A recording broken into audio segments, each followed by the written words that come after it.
crews, departments of transportation, got it completely backwards. The one last week, we were mid-30s, pre-treatment, but it was mid-30s. Everything melted. And then this week, completely opposite, mid-20s, and everything was sticking out there, no treatment. So I don't know when we're going to get our information. Exactly, completely straight. So once we get through this, we have to pay attention, obviously, with most of our time to this Friday and Saturday, right into our temperatures, which I just was discussing, mid-20s. And you're even going to see on live Stormwatch 7 Doppler radar that even a little bit of this light snow that is still around, that is still falling, and it's still sticking to the road, still compounding the problem. So right through the immediate metro in bright white, it's not major accumulating snow, it's mainly flurry activity, but it's still there, it's still falling, and that means still some slick spots still on roads. There is gradual east movement, obviously, you can see out of this, but still snow that is falling. When you go to blue shades, that is more what we consider accumulating snow, and that's where it falls a little heavier. Dunkirk way, now pushing off towards southeastern Prince George's to Calvert counties, and even eventually towards St. Mary's counties, and even looking towards La Plata, Waldorf, getting the last of it as well. So that is the last of that snow. In the Doppler radar on the loop, we still see the backfill movement out of it, where we're generating snow and regeneration. So it's not until maybe another hour or so we're completely done with this Clipper system right overhead, upper level system that's moving on through. And in the bigger picture of the next 2 days, we get that through, and then we can take a little brief relief and sigh for a little bit before main round is set to come. Friday afternoon, Saturday night, and we're speaking major storm. Going on into the Futurecast forecast, just to confirm we're out of it. We can't gloss over tomorrow, lower to mid-20s. Then high temperatures tomorrow, only making it towards about mid to upper 30s, melting a little bit of what we have today.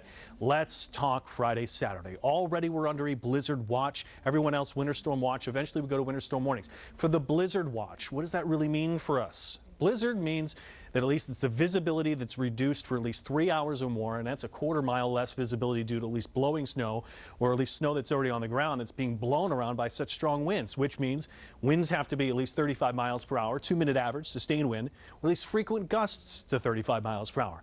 Some forecasts want to put winds as strong as even above 40 miles per hour. So here's the big picture. Thursday, Friday at 3 p.m. Afternoon, evening, the snow begins. Winds start to ramp up. The winds really get kicking. We hit blizzard conditions overnight, Friday into Saturday morning. Throughout the day on Saturday, where the winds will be at their peak through Saturday night into early Sunday morning, and not until we get to Sunday afternoon will we be completely done. We're talking, we have so much strong wind flow and structure, such heavy wet snow coming down. Power outages, you can count on it. You could also have such heavy snow that we have thunder snow. It's a thunderstorm. It's snowing, and your heftiest snow rates that you can get.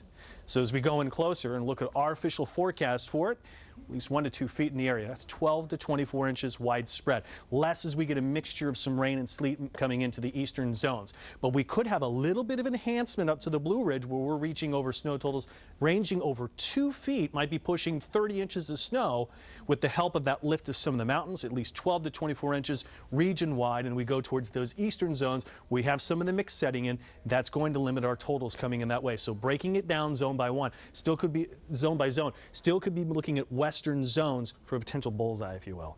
Again, if you're without power, that means the heat goes off. It means some of your water pipes could freeze. That wouldn't be a good thing. Stock up on some water. That is number one. Blankets to keep warm. After that, another good thing to do would keep, if you want to keep your devices charged and our coverage here on News Channel 8 and ABC 7 going, you get an adapter for your car, because if you lose the charge, you could get out, turn the car on, charge your car up, or even you don't even have to have the car, but use your car's battery to help charge your phone.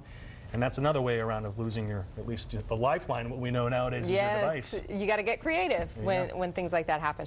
All right, we need a distraction, right, from all this snow talk. Sports. The Wizards. How about some basketball? Yeah, they were at home tonight, which is not necessarily a good thing for them. The Wiz have been terrible at home this season. They try to turn it around tonight, hosting the Heat. Could they bring the Heat?